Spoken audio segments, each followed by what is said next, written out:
화랑일 때는 집을 못 보고 사요. 집 보러 가면 그냥 옆에서 계약금을 넣어버렸다고 해요. 그리고 앉은 자리에서 돈을 더 달라고 하죠. 그래서 저는 그럴 때 따라가서 사는 것보다는 지금이 나한테 맞는 걸 찾아보기에 굉장히 적합한 때다. 금리가 고점을 찍었다라는 생각에 부동산을 매수하신 분들도 꽤 있을 것 같아요. 그래서 만약에 올해 금리를 인하하게 되면 부동산 시장에는 긍정적인 영향을 줄 수 있다고 보는데요. 이거는 또 되게 단편적인 얘기예요. 금리 인하를 하는 이유가 뭐냐가 또 중요합니다. 미국에서 무슨 일이 생겼는데 금리 인하했어요. 금리 인하했으니까 집 사야지? 큰일 나겠죠.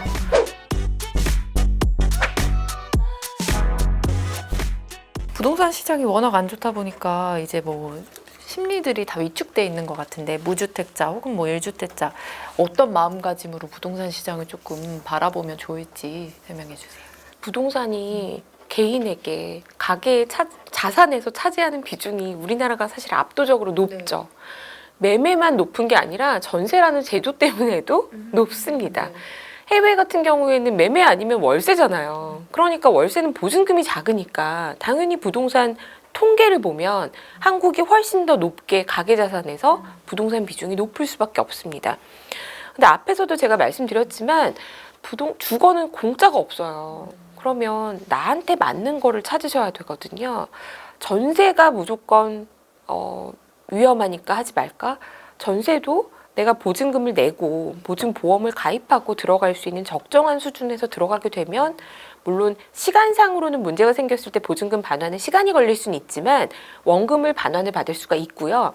전세 대출 같은 경우에도 생애 최초라던가, 그러니까 정말 돈이 없은 소득이 좀 적은 분들, 이런 분들 같은 경우에는 국가에서 혜택을 주는 제도가 굉장히 많습니다.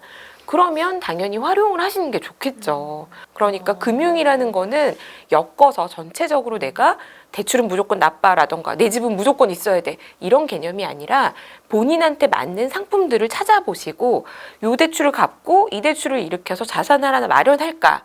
아니면 그냥 월세로 살면 비용이 어떻게 되는 거지? 그래서 이 부동산 시장이 얼어붙어 있을 때에는 다 안 될 것 같으니까 공부를 안 하시는데요. 얼어붙어 있을 때야말로 가장 공부를 하셔야 되는 때다. 왜냐하면 화랑일 때는 집을 못 보고 사요. 집 보러 가면 그냥 옆에서 계약금을 넣어버렸다고 해요. 그리고 앉은 자리에서 돈을 더 달라고 하죠. 보지도 못하고 집을 사버리면 공부를 안 하고 사신 거잖아요. 그래서 저는 그럴 때 따라가서 사는 것보다는 지금이 나한테 맞는 걸 찾아보기에 굉장히 적합한 때다. 그리고 요즘에 이제 혼인도 너무 안 하시고 애도 너무 안 낳으시니까 그런 쪽 관련해서 이번에 신생아 특례처럼 대출도 다양한 각도에서 지원을 해주거든요. 허그에서 해주는 주택도시보증공사도 있고, 그리고 지자체에서 도움을 주는 경우도 있어요. 그러니까 각 거주하고 계시는 그 지역의 그 시청이나 이런 데 홈페이지 같은 데도 들어가 보시고 다각도로 검토를 해보시는 게 도움이 된다. 중국도 부동산 가격이 많이 떨어졌더라고요. 뭐 베이징, 상하이 이런 쪽도 지금 뭐 작년 12월에 뭐 1년 전보다 뭐 한 뭐 최대 지금 15%까지 뭐 떨어졌다. 일본, 뭐 중국, 한국 부동산이 거의 다 뭐 좀 비슷하게 닮아가는 것 아니냐 이렇게들 보시는데, 공통점이 있다면 어떤 게 있을까요? 중국은요, 신규 주택 재고나 짓다가 만 재고가 억 단위라는 말이 있을 정도로 1억 채가 넘는다. 10년 동안 안 지어도 될 물량이다. 15년 동안 안 지어도 될 물량이다. 이럴 정도로 재고가 많습니다. 근데 한국은 지금 제가 아까 2008년보다 괜찮다고 말씀드렸는데, 금융기관도 좀 건전한 것뿐만 아니라 한국 같은 경우에는 지금 미분양도 그렇게 높지 않은 수준이에요. 과거에는 뭐 16만, 17만 갔었는데 지금은 6만 전후로 움직이고 있고, 특히 서울 수도권 같은 경우에는 훨씬 적은 수준이거든요. 그래서 재고의 수준 차이를 봤을 때에는 중국만큼 걱정이 되지는 않는다라고 볼 수 있을 것 같고요. 다만 금리가 모든 자산 시장에 영향을 준 건 분명히 많고, 많이 올랐던 자산일수록 지금 조정을 받고 있기 때문에 그 부분은 조금 비슷하다고 할 수 있을 것 같아요. 일본을 말씀하시는 분들이 많죠. 한국도 저성장 고령화, 일본의 잃어버린 10년, 20년, 이제는 30년이다, 이런 얘기를 하는데, 글쎄요, 저는 한국은 일본하고 조금 차이가 있다면요, 일본은 20, 30년 전 이후에 수출 경쟁력을 상당히 많이 잃어버렸고, 기업이 혁신을 못했어요. 일자리가 늘어나지가 않았고 임금도 정체가 됐습니다. 근데 한국은 어떠느냐? 새로운 신산업이 생기면 기업들이 빠르게 적응해서 수출을 또 해요. 작년에 반도체 수출이 안 좋았는데 다행히 1월 달 수출은 다시 증가세로 보이고 있습니다. 그래서 우리나라가 일본처럼 될 거냐 아니냐는 부동산만 보셔야 되는 게 아니라 기업들을 보셔야 되는데요. 한국의 기업들이 성장을 안 할 거냐, 수출을 못 하느냐, 그러면 일본처럼 될 수 있죠. 하지만 저는 한국은 역동적인 나라고 변화에 가장 빠르게 대응하는 나라라는 희망을 가지고 있기 때문에 조금 다르지 않나 이렇게 생각해요. 아까 올해 부동산 시장이 약간 박스권으로 보신다고 하셨는데 그럼 좀 우상향 시대는 당분간 좀 없다고 보는 게 맞을까요? 지난 상승 사이클이 역대 최장기 사이클이었어요. 국민은행에서 데이터 집계한 이후에 9년 연속 아파트 가격 상승을 기록을 했기 때문에 이건 너무하는 거 아니야? 보통 한 3, 4년, 맞아. 4년 오르고 좀 쉬었다가 네. 조정을 좀 받고 가야지. 네. 그래서 사실은 18년에도 조정을 받을 뻔 했어요. 이게 연간으로 올라서 그렇지 18년에 조정이 있었던 게 헬리오시티 9,510세대 입주가 있었고 그때도 금리 인상과 긴축이 있었습니다. 그런데 19년도에 금리 인상과 긴축을 너무 빠르게 멈추고 다시 완화적인 정책으로 미국이 통화 정책을 바꿨기 때문에 시장 흐름이 바뀌었거든요. 그래서 앞에 사이클이 너무 길었기 때문에 이 자체를 좀 이례적이었다라고 보는 게 맞을 것 같고요. 앞으로 그럼 우상향은 끝났으면 뭐 이제는 정책원에 내려가는 거냐? 그렇게 단정하기는 굉장히 어렵다. 제가 공부하시기 좋아하시는 분들한테는 영어 발음이 나빠서 나중에 이 자막을 넣어주셔야 될 것 같은데 이 논문을 한번 보시라고 말씀드리고 싶어요. 이 제목이 뭐냐면 The Rate of Return on Everything 이라는 거예요. 뒤에 숫자도 붙어 있는데요. 1870년에서 2015년 주식, 채권, 부동산 모든 것에 1870년부터 2015년까지의 장기 수익률을 분석한 논문이에요. 요거를 보시면은요. 부동산은 정체되는 기간, 하락하는 기간이 주식이나 채권보다 길 수는 있습니다. 그래서 어떤 시점에 내가 인생의 30대, 40대를 집을 사서 살았느냐, 이건 좀 운일 수도 있겠네요. 이렇게 보면. 그런데 이렇게 장기 시계열로 보게 되면 모든 자산 중에 부동산이 가장 수익률이 좋았던 걸로 나옵니다. 그러면 왜 그런 거냐? 아니 S&P 지수도 많이 올랐고요. 나스닥이 지금 얼만데 무슨 부동산이 더 많이 올라요? 이렇게 생각하실 수 있잖아요. 지수는 오르죠. 그런데 내가 산 기업의 주가는 안 그럴 수 있어요. 왜냐하면 지수가 오르는 이유는 나쁜 기업은 퇴출되고 좋은 기업이 다시 상장을 하기 때문에 지수는 오르는 겁니다. 그래서 주식의 인덱스 투자는 저는 추천을 해요. S&P 500. 거기 계속 나쁜 기업이 퇴출이 되니까 좋습니다. 하지만 기업 자체에 투자를 하시면 장기 투자가 답이 아니라는 거를 주식하시는 분들 다 아실 거예요. 기업이 없어질 수도 있거든요. 200년 가지 않죠. 그리고 기업의 생존 사이클도 요새는 더 짧아지고 있습니다. 그런데 부동산 같은 경우에는요. 왜 장기 우상향이 되느냐? 땅이 없어지질 않잖아요. 그리고 다른 방식으로 개발도 할 수 있습니다. 그렇기 때문에 부동산을 전체적으로 놓고 봤을 때에는 주식이나 채권보다 더 나은 자산이다라고 얘기하는 거라는 거죠.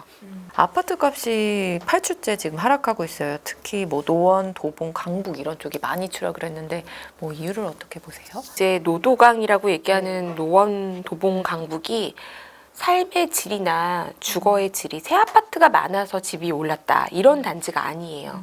재건축 기대감이 있을 만큼 연식이 있는 오래된 아파트들이 많은 대단지들인데 여기가 가격이 올라갈 때는 강남을 사기가 어렵고 그런데 재건축의 투자 수익률은 좋을 것 같아서 사신 분들이 많은 지역이죠. 그런데 여기는 전세 가격이 받쳐주기가 좀 힘듭니다. 왜냐하면 집이 노후화되잖아요. 전세 가격이 낮은데 집값이 못 올라가게 되면 갭 투자를 한 사람들이 힘들어지겠대요. 그리고 이 갭 투자의 대출까지 신용대출 받아서 하신 분들은 당연히 이자 부담을 느낄 겁니다. 근데 지금 이런 집들을 빨리 사고 싶냐? 매수자 쪽에서는 가격이 내려가는 걸 보면 더 안 사고 싶어요. 참 신기하죠. 물건은 원래 쌀 때 사야 되는데 아파트라는 거는 올라가면 더 사고 싶고 맞아요. 내려가면 절대 보기가 싫어요. 이럴 때에는 투자 수익이 안 날 것 같고 재건축 너무 오래 걸릴 것 같고 그래서 당분간은 조정이 나올 수밖에 없지 않나. 재건축에 지금 기대감으로 들어가시는 거는 사실은 언제나 위험하고요. 언제나. 왜냐하면 오래된 아파트에 거주해도 난 좋아. 그리고 나는 새 아파트 지어질 때까지 이 지역에 살 거야. 그러면 문제가 없죠. 하지만 재건축을 투자 목적으로 들어가시게 되면 재건축의 사업 추진 평균 기간이 10년이 넘어요. 그 10몇 년 동안 이자를 얼마를 내야 될지, 그리고 전세를 지금 살고 계시는 임차인이 나간다고 했을 때 누가 들어올지, 이게 다 비용이 수반되는 일들이거든요. 그래서 이런 것들 때문에 부동산 가격이 하락할 때 재건축 시장에 대해서 좀 더 신중하셔야 되고, 반면에 전세 가격이 좀 올라가는 지역들 같은 경우에는 그냥 매수를 해서 내가 거주하겠다, 이런 분들이 좀 더 늘어날 수 있는 그런 상황으로 보시면 될 것 같아요. 말씀하신 이 노도강 쪽이 경매 시장에도 이제 찬바람이 불어서 뭐 낙찰률이 1월에 10%까지 떨어졌다더라, 이런 기사들이 있더라고요. 경매 시장 분위기도 한번 짚어주세요. 네, 이제 경매 물건이 많아진 건 분명히 사실이에요. SNS 상에서 막 돌아다니는 게 있는데, 부천인가에서 경매 물건이 이렇게 많이 나왔다. 마치 그 동네는 다 경매인 것처럼. 그런데 그거는 이제 특정 사업자가 한 동 자체를 해결을 못해서, 이제 시행사가 사업 자체를 제대로 못해서 이걸 통으로 매각하기 때문에, 그럴 때에는 통으로 사갈 사람이 없고 한 호씩 나가게 돼요. 그래서 경매가 더 늘어나 보이거든요. 그럼 제가 이제 이거를 괜찮은데 너무 과장한다 이렇게 얘기하는 건 아니고, 지금 시행사들이 얼어붙어 있기 때문에 건설회사가 다 짓고 나서도 경매 공매가 계속 나와요. 그러니까 이렇게 물량이 많아지는 걸 보게 되면, 게다가 그거를 거봐라 이 동네 다 큰일 났다라고 약간 조롱 섞인 그런 SNS에 포스팅까지 올라오게 되면, 당연히 사람들이 경매를 달려가던 사람들조차도 아니야 지금 아닌가 봐 이러면서 돌아오게 돼요. 그래서 당분간은 지금 시장 분위기가 시행사, 건설사의 경매, 공매도 늘어나고 있는 상황이기 때문에 빠르게 좋아지지는 않을 거라고 생각합니다. 그런데요, 재밌는 게 뭐냐면, 이럴 때 진짜 좋은 것들을 아주 싸게 잡는 분들은 분명히 생겨요. 이게 안정이 되고 나서 나중에 가시면 당연히 경매는 경쟁률이 올라가 있고, 그러면 시가랑 별로 차이 없는 경매를 받으셔야 되기 때문에, 경매에도 관심이 있으시면 지금 공부를 하시기에 좋다. 바로 낙찰 받으셔라가 아니라 지금 시장 상황이 좀 냉랭한 거는 사실이고, 부동산이라는 게 영원히 떨어질 수는 없기 때문에, 자산이 없어지는 게 아니기 때문에 마이너스로 갈 수는 없잖아요. 거저 가져가세요, 마이너스로 가져가세요, 이런 자산은 아니기 때문에 당장은 안 좋아도 또 갑자기 좋아지는 상황도 있다, 분명히. 그래서 지금은 안 좋겠죠. 하지만 관심은 좀 가져보실 만한 시기라고 저는 봅니다. 고금리가 계속되고 있고 경제도 정말 팍팍해가지고, 이런 상황이 당연히 계속되면 뭐 부동산은 악영향일 수밖에 없을 것 같은데, 어떤 영향을 미칠지 한번 짚어주세요. 고금리라는 게요, 양날의 검이에요. 저는 저금리 시대에는 오히려 가난했던 사람도 대출이 쉬웠기 때문에 자산 증식이 가능했던 것 같거든요. 지금 어떤 상황이 발생하고 있냐면, 대한민국의 부는 소위 말하는 58년생 이상으로 갖고 계세요. 그분들은요, 은퇴를 많이 하셨죠? 이분들이 갖고 있는 예금의 금리는 올라갔습니다. 그러니까 저는 오히려 저금리 시대보다 고금리 시대가 부익부 빈익빈을 더 강화하는 게 아닐까? 이거는 제가 검증한 건 아니에요. 제가 뭐 논문을 쓴 게 아니기 때문에. 하지만 저는 체감적으로 좀 그렇게 느낍니다. 부채가 하나도 없고 예금만 많으신 분들이 지금은 훨씬 좋아져 있어요. 저 40대인데 제 또래와 제 밑으로는 그런 사람이 있어요? 이렇게 얘기한단 말이에요. 그런데 5, 60대로는요 많으세요. 60 넘으신 어르신들은 원래 은행에서 1%밖에 안 줬는데 요즘에 많이 주더라.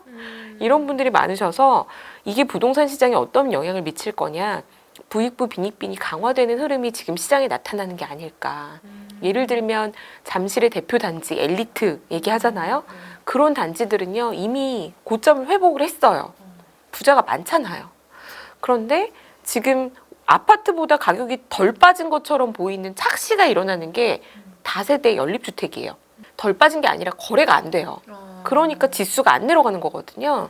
그런 지역들은 이제 수도권에서 수요가 너무 약한 연립주택 같은 경우는 전세 사기도 많이 일어나고 전세도 안 올라가, 매매도 안 돼. 그런 지역들이 지금 굉장히 난항을 겪고 있는데, 저는 안타깝지만 지금의 상황에서는 현재 금리 수준에서 경제 성장률이 이렇게 낮게 가게 되면 부익부 빈익빈이 더 강화되지 않을까, 그런 생각이 듭니다. 미국이 또 금리를 이제 동결을 했어요. 그래서 금리 인하 기대감이 조금 하반기로 밀린 모습이긴 한데요. 올해 이제 금리가 인하되면 부동산 시장이 좀 달라질 거다 이렇게 기대하시는 분들이 많은데 어떻게 좀 펼쳐질 걸로 보시는지. 23년도에 실제로 금리의 고점이 다가온다라고 생각하면서 특례 보금자리론도 있었지만 금리가 고점을 찍었다라는 생각에 부동산을 매수하신 분들도 꽤 있을 것 같아요. 그래서 만약에 올해 금리를 인하하게 되면 부동산 시장에는 긍정적인 영향을 줄 수 있다고 보는데요. 요거는 또 되게 단편적인 얘기예요. 금리 인하를 하는 이유가 뭐냐가 또 중요합니다. 만약에요, 미국이 금리 인하를 예상보다 더 많이 하게 되는데 그게 언제냐? 2008년이에요. 금융위기가 올 것 같고 갑자기 기업이 파산을 해서 실업률이 급등을 합니다. 그래서 금리를 인하하게 되면 집값이 어떻게 되겠어요? 지금 기업이 파산한다는데 집 사러 다니겠어요? 제로금리가 와도 집을 안 삽니다. 그래서 금리 인하에 대해서는 그냥 인하하면 부동산이 올라갈 거다. 이런 게 아니라 지금 현재의 전망은 미국 경기가 연착륙 가능성이 상당히 높아 보이고 급격한 금리 인하를 하기보다는 서서히 할 만큼 좋을 것 같다. 그러면 한국도 수출을 잘할 거고 그러면 우리도 크게 걱정하지 않아도 될 것 같으니까 부동산이 괜찮겠지. 하지만 만약이라도 미국에서 무슨 일이 생겼는데 금리 인하했어요. 금리 인하했으니까 집 사야지? 큰일 나겠죠. 그래서 이런 것들은 세계가 점점 더 복잡하게 연결되어 있기 때문에 한두 가지 요인만 째려보다가 집을 사고 결정하시면 안 된다. 네, 이렇게 말씀을 드릴게요. 마지막으로 그냥 올해 이럴 것이다 이렇게 한마디로 정리를 해주신다면? 사람들은 단순한 답변을 원해요. 그런데 세상은 점점 복잡해지고 있어요. 그래서 너무 폭등한다, 폭락한다, 끝났다, 무조건 오를 거다. 양쪽 다 믿는 분들은 맞아요. 왜냐하면 어딘간 그렇게 움직이거든요. 내가 보는 것만 믿는 거죠. 각자 보고 싶은 거, 믿고 싶은 거를 보고 있고 믿고 있기 때문에 집값 자체에 대한 전망을 너무 보시지 마시고요. 나한테 필요한 거를 찾으시는 거. 그럼 저는 언제 집을 샀냐? 전세를 살고 있는데 집주인이 전세를 너무 많이 올려달라고 하는 거예요. 주변에 전세를 봤는데 너무 많이 올랐어요. 이게 내려갈까? 이 단지의 전세 가격이 안 내려갈 것 같은 거예요. 그리고 내가 대출 얼마 받을 수 있지? 계산을 했는데 내가 자식도 키워야 되고 이 동네에 10년은 살아야 될 것 같아. 그리고 혹시 집값이 내려가더라도 속은 상하겠지만 10년 동안 이사 비용이랑 나 머리 아픈 거 10년에 이사를 5번 하면 난 늙지 늙어 이 생각하면서 계산해서 샀는데 결과적으로는 괜찮았어요. 뭐 저렇게 말하는 게 무슨 전문가야 하실 텐데 이런 일들이 일어날 때가 가장 일반적으로는 전세 가격이 올라가고 있는데 매매 가격이 하락하거나 매매 가격이 멈춰 있으면은 너무 그 저점을 잡으려고 하시기보다는 적당한 집을 사시는 게 좋다. 왜냐하면 지금 그냥 전세 들어가시잖아요. 2년 동안 보증금을 못 빼요. 나가고 싶어도 집주인이 아무 때나 줄 수 있는 게 아니에요. 계약상. 그것도 잘못 알고 계신 분들이 계신데 달라면 그냥 복비만 물어주면 되는 거 아니에요? 아닙니다. 그렇기 때문에 그런 결정들을 하실 때에는 내 사이클과 내 상황을 보시는 게 훨씬 중요하다. 이렇게 당부를 드리고 싶네요. 네, 오늘요 김열매 연구위원님하고 부동산 시장 전반적인 것 짚어봤습니다. 오늘 말씀 감사합니다. 네, 감사합니다.